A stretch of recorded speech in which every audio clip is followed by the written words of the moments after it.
Namun kita diberikan pengajaran daripada baginda sallallahu alaihi wasallam.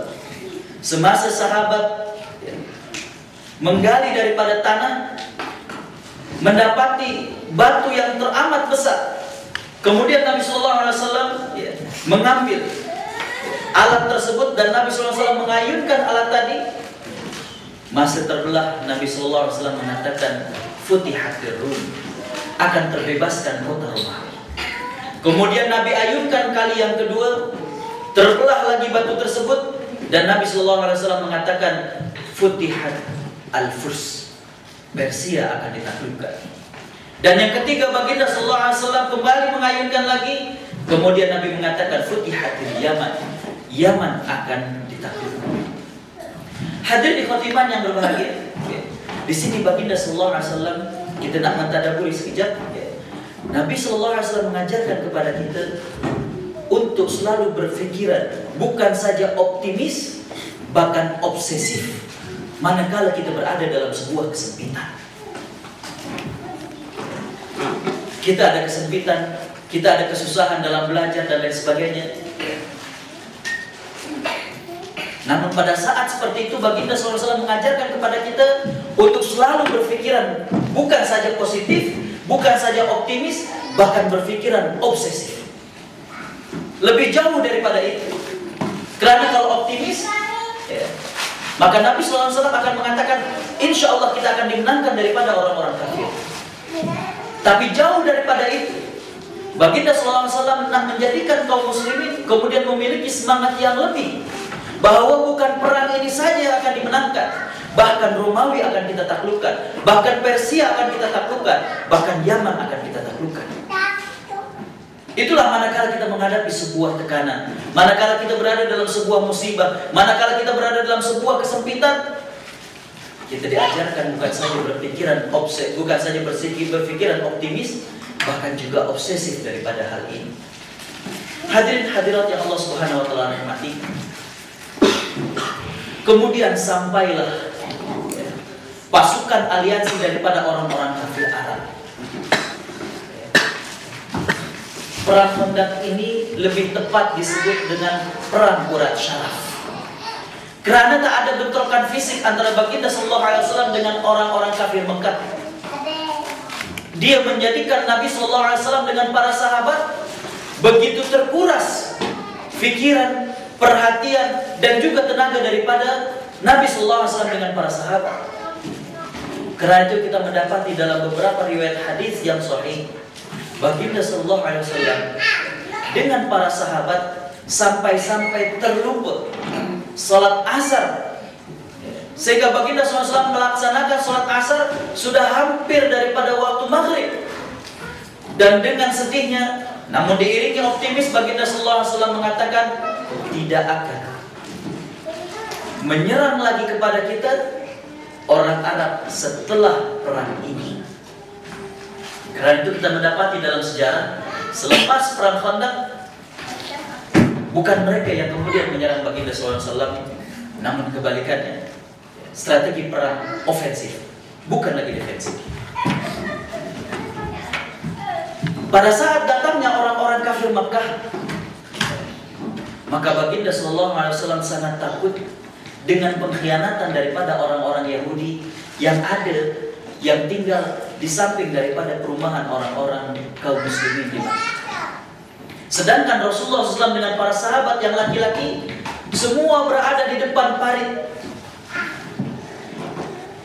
Itulah kita menyaksikan ada seorang kafir yang masuk daripada perkampungan orang Yahudi, masuk ke dalam kota Madinah, dan dengan beraninya bibit daripada baginda sallallahu alaihi wasallam kemudian menusukkan pisaunya dan membuat orang tersebut mati. Beliau adalah Fatimah binti Abdul Muttalib. Dengan semangatnya, dengan beraninya. Mengapa demikian? Karena para sahabat yang laki-laki semua berada di depan parit. Dan dengan pengkhianatan ini, maka baginda sallallahu alaihi wasallam setelah selesai perang Khandaq, baginda sallallahu alaihi wasallam mengusir orang-orang Yahudi, sehingga kemudian mereka pindah ke Khaybar dan kembali. Karena mereka tak berpuas hati hati, mereka tak senang hati, kemudian mereka mengadakan berbagai konspirasi, maka kemudian Nabi Sallallahu Alaihi Wasallam melakukan perang. Tadinya hanya diusir karena mereka menyalahi mereka khianat daripada janji. Kemudian mereka tinggal duduk di Khaybar pun mereka berbuat konspirasi lagi. Maka Nabi SAW memerangi mereka. Itulah yang sering kemudian dijadikan dengan sebuah nasyid, Khaybar Khaybar ya Yahud, Jaishu Muhammad Saufa Ya'ud. Sabran sabran ya Filistin, kulluna salahuddin. Daripada ungkapan tadi nak mengingatkan kepada orang-orang Yahudi akan peristiwa perang Khaybar. Ingat Khaybar wahai Yahudi, di mana tentara Muhammad SAW akan kembali. Sabar dan bersabarlah wahai saudara kami di Palestina. Kami semua adalah Salahuddin al-Ayyubi. Hadirin hadirat ikhwati iman yang Allah Subhanahu wa taala muliakan. Inilah catatan-catatan sejarah yang menunjukkan macam mana perbuatan orang-orang Yahudi. Bahkan hadirin ikhwati iman yang Allah Subhanahu wa taala muliakan, bukan saja orang-orang Yahudi berani membunuh para nabi, bukan saja mereka khianat dengan janji yang mereka lakukan, bahkan mereka juga berani membuat pemalsuan dalam kitab-kitab suci mereka.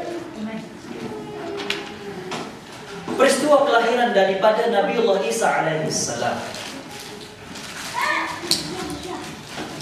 Semasa Nabiullah Isa alaihissalam dilahirkan oleh Maryam, masa itu Maryam mendapatkan tekanan baik secara psikologi maupun secara fisik, karena Maryam diusir, dibuang daripada kampung dia. Kemudian dia melahirkan seorang diri. Setelah Nabiullah Isa terlahir, maka Maryam meminta kepada Allah Subhanahu wa taala untuk diberikan rezeki. Hadirin ikhwati iman yang Allah muliakan, Allah Subhanahu wa taala menyatakan dalam surah Maryam, A'udzu billahi minasyaitonir rajim. Wa huzzi ilaiki bijid'in nakhlati tusaqit 'alaiki rutaban janiyya. Allah mengatakan kepada Maryam, wahai Maryam, guncang-guncangkanlah pokok kurma tersebut. Niscaya buah kurma yang masak akan jatuh, dan itu akan menjadi makanan untuk engkau dan Nabi Isa. Hadirin ikhwati iman, mari kita tadabburi daripada ayat ini. Jangankan seorang wanita yang lemah, baru saja melahirkan, baru saja dalam keadaan ditekan psikologi beliau, dibuang daripada kampungnya, meminta kepada Allah untuk diberikan rezeki. Allah mengatakan kepada Maryam, guncangkan pokok kurma. Laki-laki pun belum tentu boleh untuk mengguncangkan pohon kurma. Tapi yang nak kita sambungkan dengan permasalahan Yahudi ini adalah bahwa telah terjadi distorsi dalam sejarah, telah terjadi pemalsuan dalam sejarah dengan menyatakan bahwa Nabiullah Isa alaihissalam terlahir di bulan Desember. Mengapa demikian? Di mana-mana. Wallahu a'lam. Kalau masa-masa dulu, saya 9 tahun, hampir 10 tahun di daerah. Kalau bulan Desember itu selalunya adalah winter, selalunya adalah musim sejuk. Dan buah kurma, dia tidak akan pernah boleh masak kecuali kalau dengan angin yang panas. Karena itu kalau bapak dengan ibu, tuan-tuan dan puan-puan pergi ke tanah Arab, cari benih kurma, bawa ke Malaysia, tanam, dia akan tumbuh, mungkin berbuah, tapi belum tentu boleh masak. Karena untuk masak itu kena diterpa dengan angin yang panas. Dengan demikian, apa yang diyakini bahwa Nabiullah Isa alaihissalam dilahirkan di bulan Desember, apalagi dengan ada pokok, kemudian ada salji dan lain sebagainya, ini merupakan distorsi dan pemalsuan dengan sejarah.